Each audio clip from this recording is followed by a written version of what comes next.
se yere obekọ ewutu kokoben empanifu okọ mo ekyiremu a eba ne empuntu a abo wo papa enti wo mo e de adesede be ma ban se wo hwe na won kwa wo mo emwa Swafo ya wo hwe wo maye pomdin ensam so asase ebontoa ewo atoye mantemu hwe adesabe ahodo a ewo ho enwo ma hawo a ehawo mo Yedobeko ensem foforo emu na swafo abedi eche wono hwe kuayo enho ensem so akasa era wachemu sesese yi edie se uye bibia na wahwe ewiemu ene ne bobre sanse no so eboa pa ema kua ekoso obi enkratamu eto wo se NDC mabie emepre ewo Tamale Central konya ato no edipa dumienu ena akofa nkrata Hebusha ensamwe ebi eka we ho ena enwume ye kenkan ede amao ewo Great Commission TV so asida en confirma enagad go same travel and tour Hola Sevia Helba Center for Apostolic Ministerial Apprenticeship ene edwumekuo ahodo na enanwume wo magiatum na wo mo ebo ye chidom ya jepenie ede ensamwe ebro eyeme na nekua atreba acha mene Oma hene Kofi asempa gusamo na ho na fe nsem nkyeremu nyina emfa emam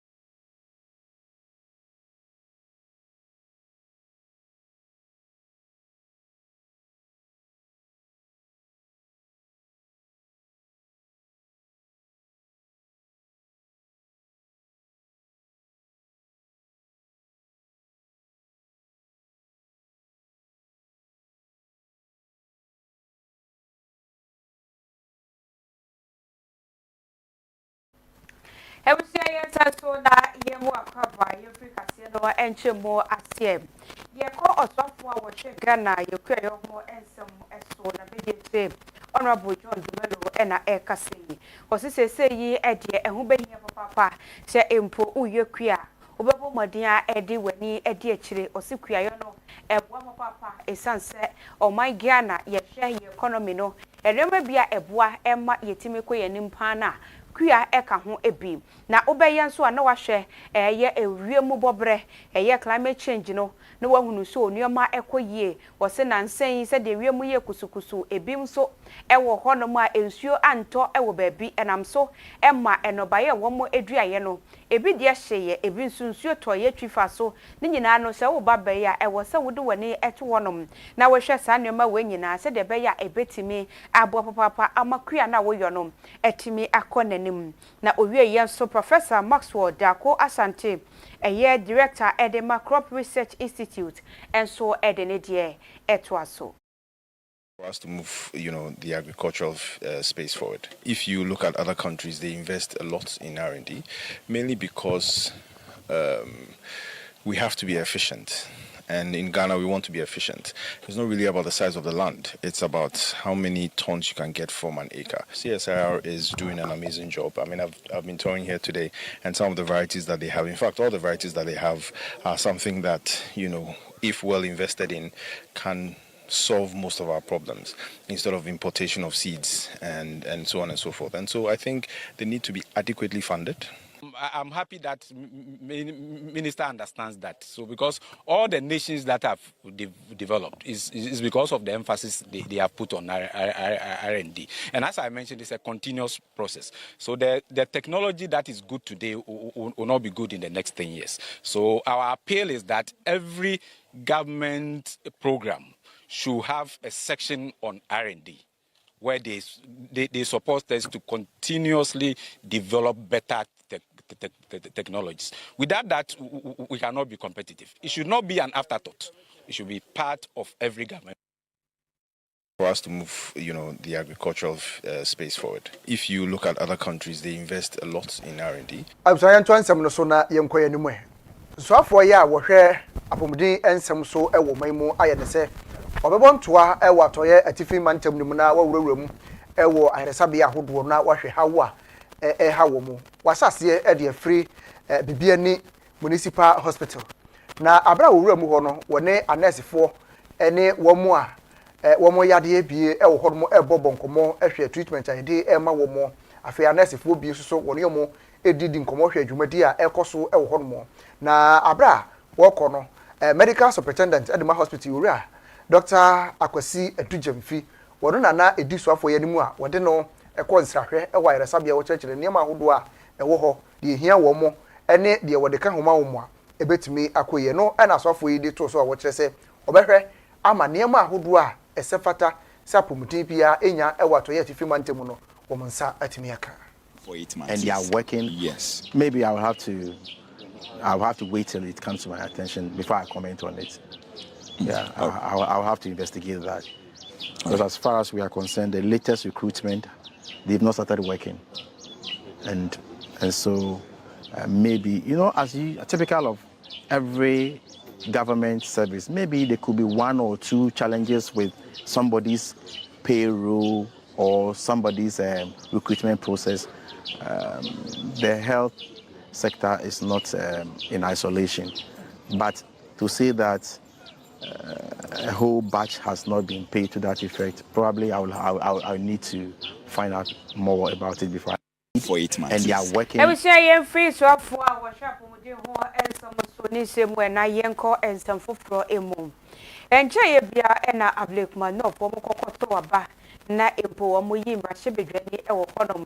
na ne nyina e 2024 abato ye kokoto ye na wo mo enchiwahye we ba honom nti wo mo enya anamsini e wo mrahye bedwafie na abato yi e koso na ene adehye no mo ebi e bo modin a e wo mo bi e wa beku amfoni na etwa guo no enka ne soafo e de ma Ghana ensuomunam ene ho ensam so onukro ya enkane no na wo ye mrahye bedwani ewo ewutu senya eye ma me hawa kumsi na wada fom ena emema bi nso eyire wo mo ho pa ene de ye bo ne yem na ye bo de yebu na basan so na yebu enam so ema Ghana de hyenum kasa bebre sesa nkofoi a wo mo ye hu wo mo video yi mu ebeya aban no ene wo mo eni aposifo enye wo mo adwuma na watwe ne babeto odwa sesa nkofoi aposifo abomodia emu makomako enwotwe yache womo na sankofo eye Mohammed Abubakar Tijani Mahamadu Prince Jakpasu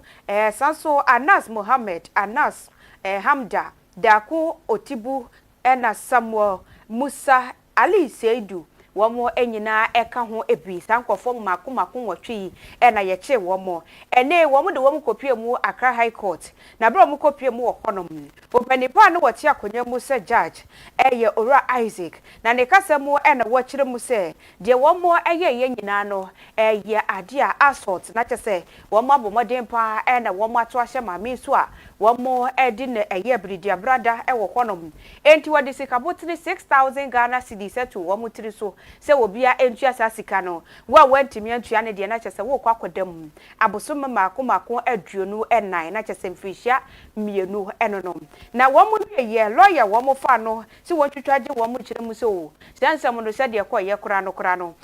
kamia ese na ne nkofo no womo so edwitwaje womo ho sanse womo hu ne se mame hawa kumsin na ukuta pepper spray. It's a win for democracy. So this victory shows that our judicial system is one that we can trust and rely upon. This goes to show that these are people victims of circumstance, and some people who have not committed offense for you to hold them as such as people who are criminals, but these are people who were trying to help a procedure that we all did not understand them. Yeah. So there was a person of interest, essentially, the individual who was seen flying to attack the former minister. No, I disagree with you. The person did not fly to attack, but defend himself. That's why I'm saying that these are people that did not understand the circumstance. You understand? So they were trying to defend themselves against someone who was holding a weapon. You understand? So these are people who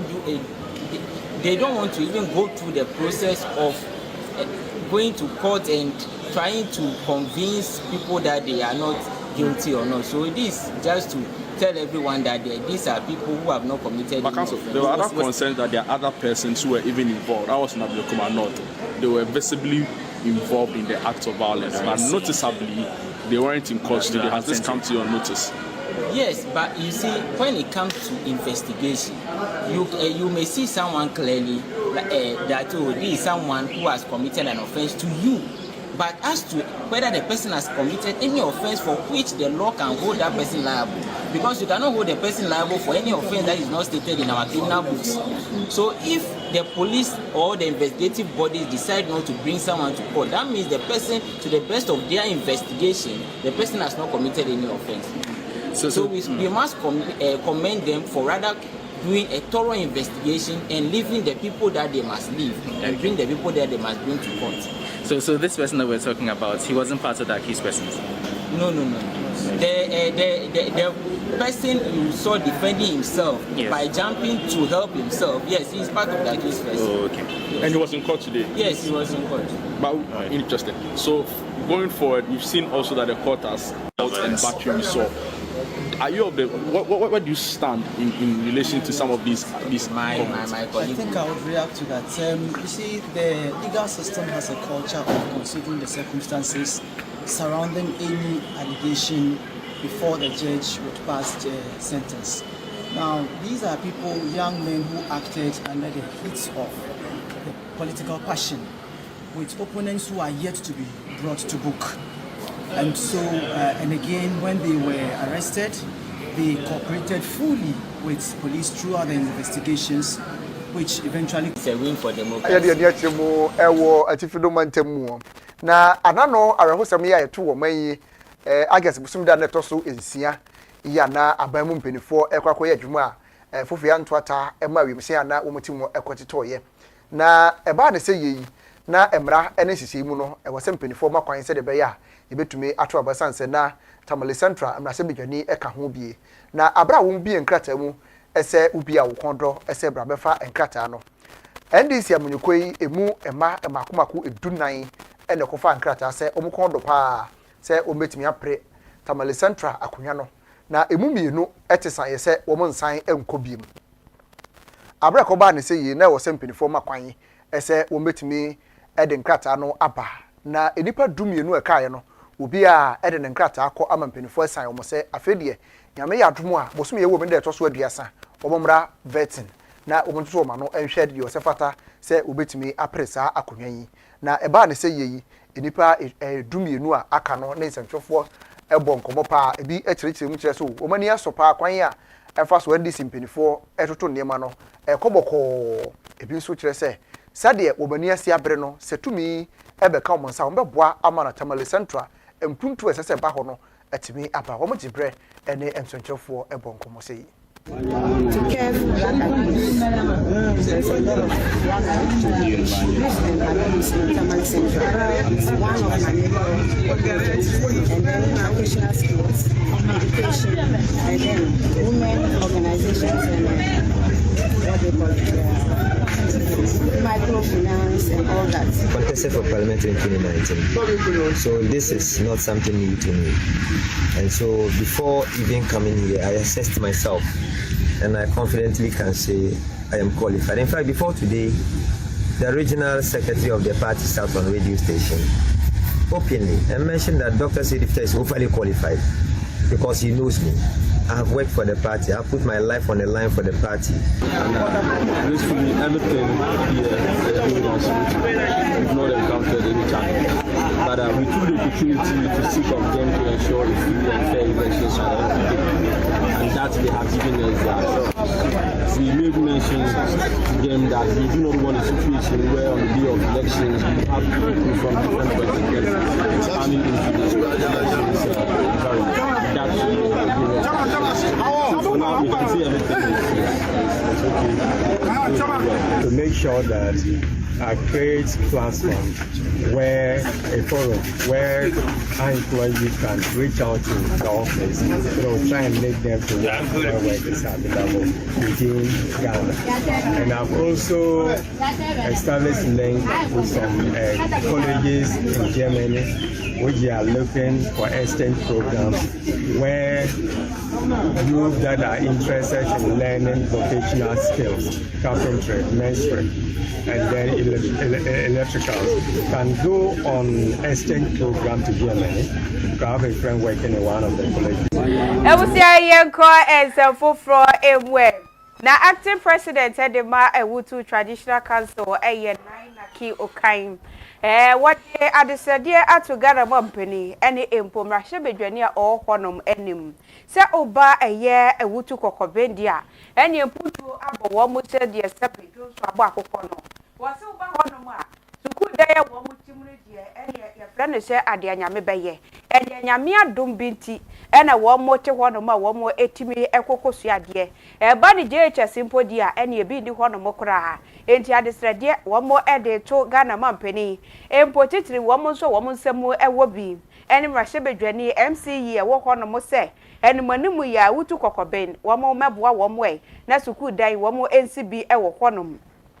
We are so was say a bundle says dear Ghana, we are self and nyinano, a ICT, and a aiding kunum, nyinano your computer, ya. And tia who been here said ICT lab so a bubble madia. Na yes, biamba one more, was simple before be cry a buyer, say one beb one more, and so I can't hear the begumo cranon. Aqua something which is there, and tia buying any penny for and one more and moi. I fashion one more AD, a wutu cocobain, and I'm so empty and I'm opening. What is our quenye, and I'm so a dear this dear eto mampany and him.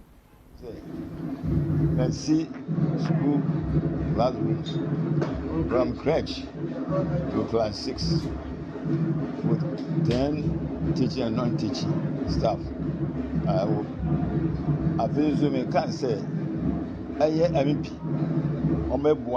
I mean, tree also. And then big education is a bedrock of human life. The tree also not believe. It's JSS. Education. Then my mom boy in Chamosis, ya. I bring us some markers and who actions be a better take or your papa, or your peda, young constituency, okay, him. Yeah, you, sir. Your peda, you know. Moshe Azibika cra. I na okay then yin san na ze ebem mesre ye be youth clubs bi wo ho youth clubs na all harder down so pele wo peja wo no one fa younger ones and when you dey be offend mentor one fa younger ones and one for one share one tabana say want to be check youth no enyema bi ye because abrabon wo bokọ enyim. Era so achemu ewo manfo mpochem ehawa hudu ya ehu na yewram ewo dwura nananom atankonya ye wo enzima istimansinum ewo atoye mantam no emu na ehemfo ya wono ewo dwura na wo mo kire se yi ekwan pa wo mo nam so awu sabi akwanfo pa ni wo mo nam so enya kono kro sanse wo hwa wo mo mpochem ho se ya ene pa firi hon mo ba pa nanso wo mo nam kwan mu a wudu ba bi a gese mu omotika musipia sanse mo ansie mpia pa ka no agba bi wo na ka ho a ha dwene eto mo sra da se de nema si kono de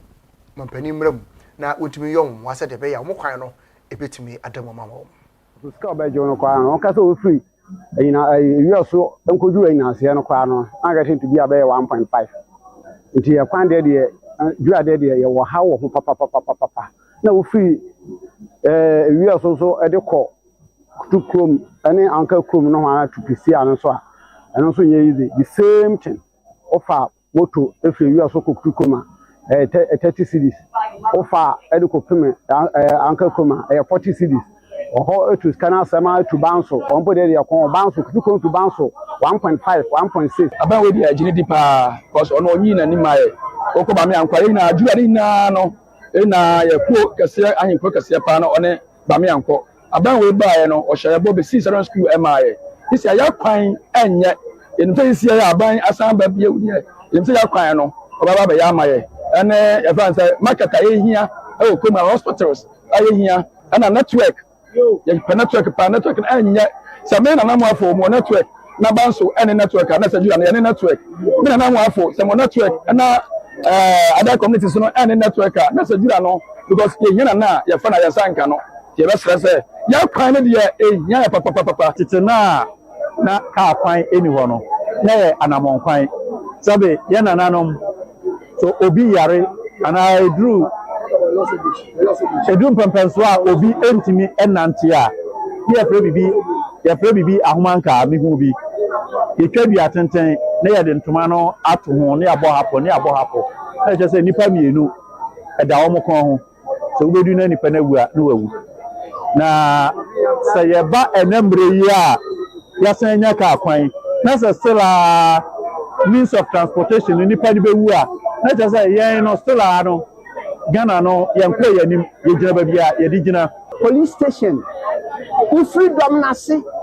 we ha kodom na se na hwe community environment guide the whole community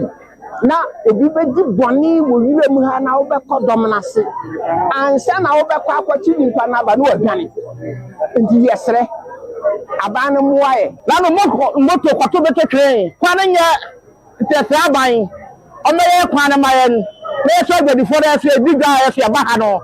yes ye edua no nkoso ye edua ra ye die no nyamwa na ma na yenko kumase da yenko so obi magazine enu echi na eye ukuada August bosume ne deto so aduonu ensum ena eja eto efa baby enam so ema addition mo ebi wo mo shops akodo ehye enam so enti ema eye municipal chief executive meche abankra chipenia ohonom eye honorable owusu ansa ene empomantam so afo edema asante mantem eye Dr. Frank Amwakohene ebo modin ebo anamo ekopie mu ewohonom se wo mo de wo mo ani ekwakohwe eja no se de ekoso na bro mo kopie mu ewohonom ena eye MC yidi wo mo anim se onyame adom wo bebo modin pa na one na ban ene empanifo akabom na empo edwai ensiesie bia wo se wo mo ye wohonom no waye ede ama wo mo wo sesese yi ede abefo de kra ena wo behwe na wo mo asi ede ama wo mo a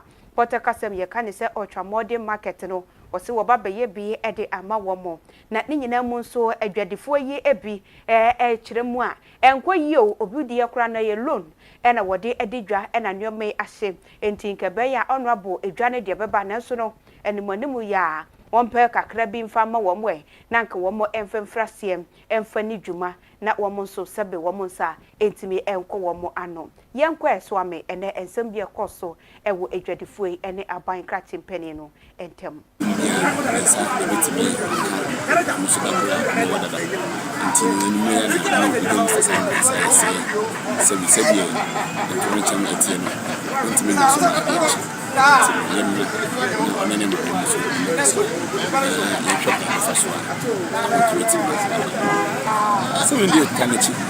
because much by na the problem back say benya access to the market because economy is until there were about 6 or 5 cars fire service car and I immediately now meet me on the incidents now but because of saying accessible to the market I one of them our biggest challenge until in never seen it before say we learn from our mistakes until say listen to be a kind to my with me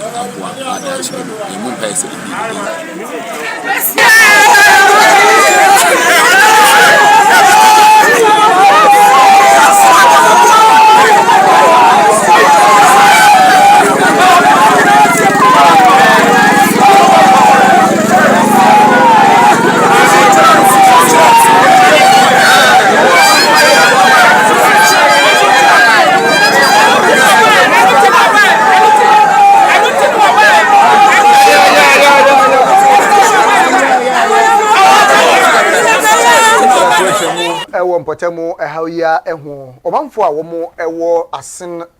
dwenachil ewo asen nof mansinum ewo mfimfiri mantem emu na wo mo kire se kwan a efiri krofufom ede ba dwenachil honom no ekwan ne nye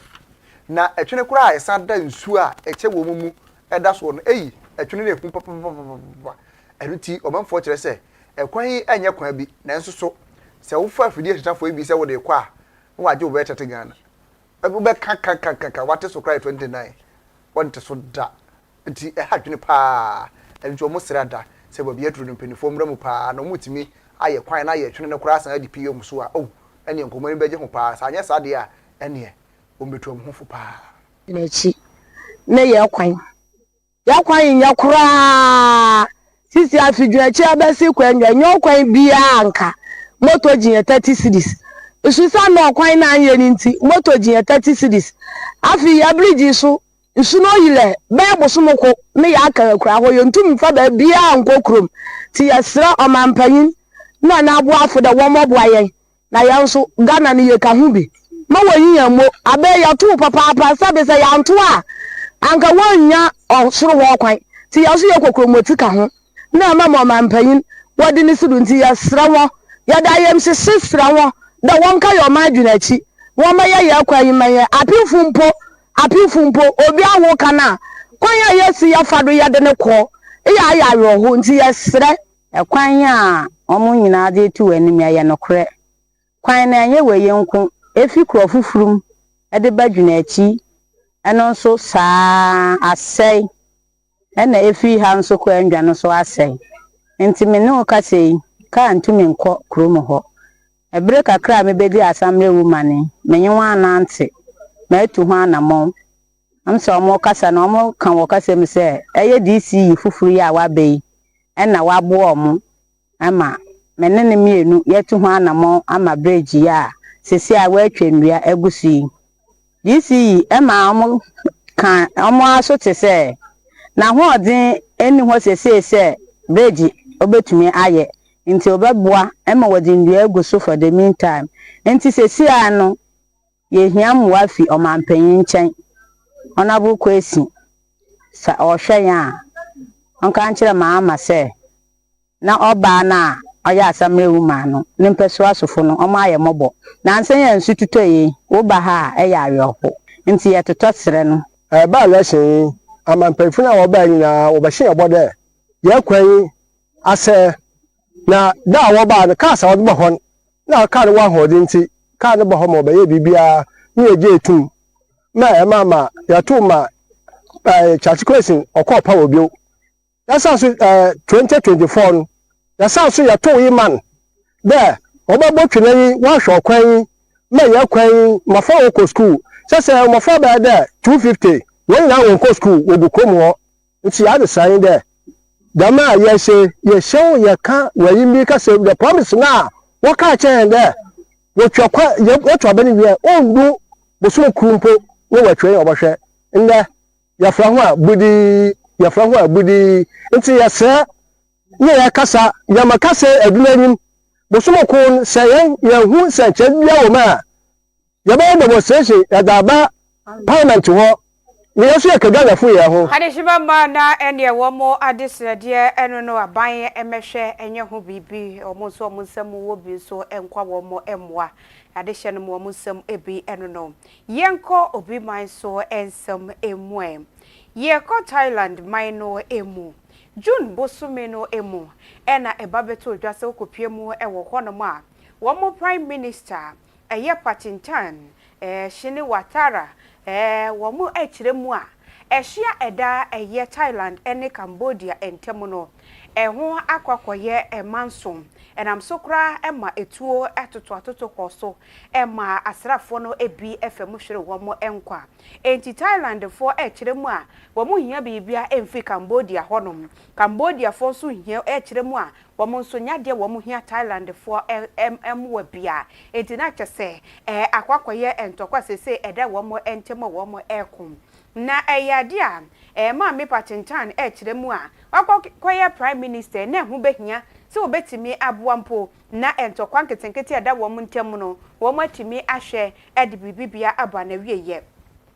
enam so enti emwa eye Cambodia pani a wo honom eye Hunshin mo me eye patentan so ekotwe phone efre no a wone no edi enkomo na enkomodie ye mu na tesempanifo no so baabi anam bia no ne CCTV camera no ebobo baabi a enti nkomodie wodie nyina no na wo mo so ehwe no watinifie eye kona so no na wo mo ehwe no won koye ko wie ye pe na wo mo to nsa efre no si ehwe eye Thailand hanoma 39-year-old woman ope na empo no wuswa Prime Minister Sabanyina no wotoso 14 enso no wokura de na wusakura na panifo ehweye esansa fie twam no Prime Minister ho no wo mo pamo no na wo mo de ne hye na nemu enti eba ne sen na atamfo kofre bi wo no se wo ne no eye ko enti na kyese wo boye ho po eno no enti no ene bomodin a ye be momodi suspend wo enti free June ebesi August die eye ma mi patentan die wo mo suspend na wo suspension mu enefia dey Thailand Constitutional Court eko eye asetena na asetena ne emu ene se wo mkoye wo mo hwehwemu no eye ma mi patentan kwa wo twantro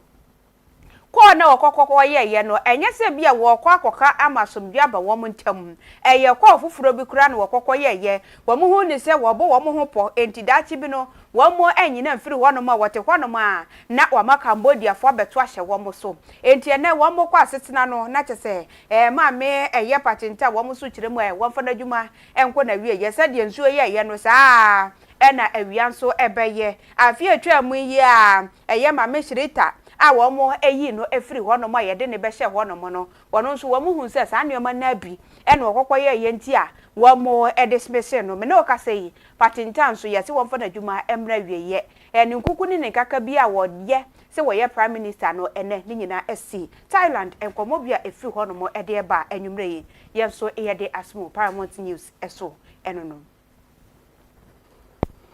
amsa ye ko anigede ensem Dade Lumba ya na Ghana dwuntuni pa na ye wotodwum papa Charles Kwajofosu ene ne din na arahosa bebo opanye ya dwuntuni ekọ ne krachi na abusua asese ya me yatom a August bosumi ya yewomu yi ne da etoso aduasa ena ne na otweda wo mode ebehye so na asase no wo bo amane e kire se University of Ghana agopramaso ena na otweda no ebekoso enso abusua e de krata ababonten ya wo mo kire sensa kai kakra atimi abamu ensakra ya abamu no nyina ne se enkoso ewo University of Ghana agopramaso biom ne mom ebekoso ewo Blaster Square ye kana Independence Square ewo nkran hazon ehon mo ena na otweda no ebekoso ede ama Dade Lumba na sede na esisiete no nanka University of Ghana ho na wo mbeye no nenso so enam se enkran mantam yi emu no mpenifo wo mra ene hyehyɛ egu akwam se efiri August bosome ne de toso duba akonde kwa akokopem se yebewura ebo bosome de toso enum no ma etede bia enkoso na wo mohwɛ na wotweda no so a eba bedi a na ebewura mu enu ti nanka abusua ehwe se nka ne wo mbesesa edapoten a wo mpese wo mode edi na wotweda na so wo mtena se ene management ahodo a na wo manage Dade Lumba eye siseye na no na wo mohwɛ se wo mutu se da emoa enu ti wo ma ye ne se sade a ene ebiaye a na enkombedi na wotweda no ehye baabi a mpenifo se ma ye nyede na hyem bi ente ne ombeyi ede afiri ho no mokora enu ti ena mpenifo aye siseye se wo mbeyi ede afiri University of Ghana Sports Stadium na wo mode akọ Independence Square ho no mo ho ena na wotweda no wo mo ebedi no ntabusia kire se obi a ya nanka woni da so ese University of Ghana gopramaso ena dwumadi ne bekoso a waye wa hoboa no ntutu ye nyina no facha wom se putuprum ensakraye sei atimi aba na ni nyina ne yimu sa ena wo pe no se de be ya ni nyina ebetumi akoso eti akuya na se obi aya hoboa sa won sakra na adwen nya ho na ekoso ochina ena wo mbeye waye hoboa se be University of Ghana ebimokrasi o ye beba bi enti no se wo kumase hemfa na wo fia wo bana kai hu se Blaster Square ena wo ba hokraso ye bonyum na watimi ayi wo etwa na ase wo honom ebia baby a wo mokwekura okura honom ewolungulungu kakra ebia na wayira na so Blaster Square de onya busa ya obi a be kire nti momodin asem be ko nka se asesa date no date ni de ye no a wo chena osana bosom ni de to so aduasa eti bo modern se ho ba bi enka se ya sesa no na kofi na ye na wo twa wie ye feda mo so magima home okay magima home se na wo hwebu ni nyina wo ye adwuma feda obraba timeme na na so jiwa home timagima home pa okay me so meda yo ahye no nya ani ye ye kofi kwesi adanso ye mawoda ti mami mama ho in advance wa wo ma ho se wo mame se no ho ye advance man ka se eyi o me de ya na mpese duru ho ansa okay ya na mpese duru ho okay enti no ka che ahwefo se ma obi an download cake mmara me na emom de obe download abi bi o mi phone so enti eja anye ye kura momo su a wo so a obe oda de no woda enko oda ya sorted bi ambra me ma minni enko ye ngu de bi okay oda de am de beto wada bi am hu amekayo no so ye pa ye nti ti se de kwasi gina ho wo hwe mi kwasi adenko oda assorted na me da me di ade bia wanya yi bone straight bi Kofi me call hola Sevia Herbal Center na mape omunu pa bi di abrɛw sanse me de da nyina mpeso ho ye den na wote apo Kofi menyale au enkope hola mreme sa mpeso ka ho ye den David mi di e ma woda wo se hola hola sesen ai hola Sevia Herbal mesa ne se na se mi wo bi dada kame ma mo no wano no mama ho ye den Kofi pay champagne bi bra yentu okay na hola ne de one more yeah manoma on se de bia me ho oden anka you from January to now there but still ujira na so apetampe ade abusuan bi a wo de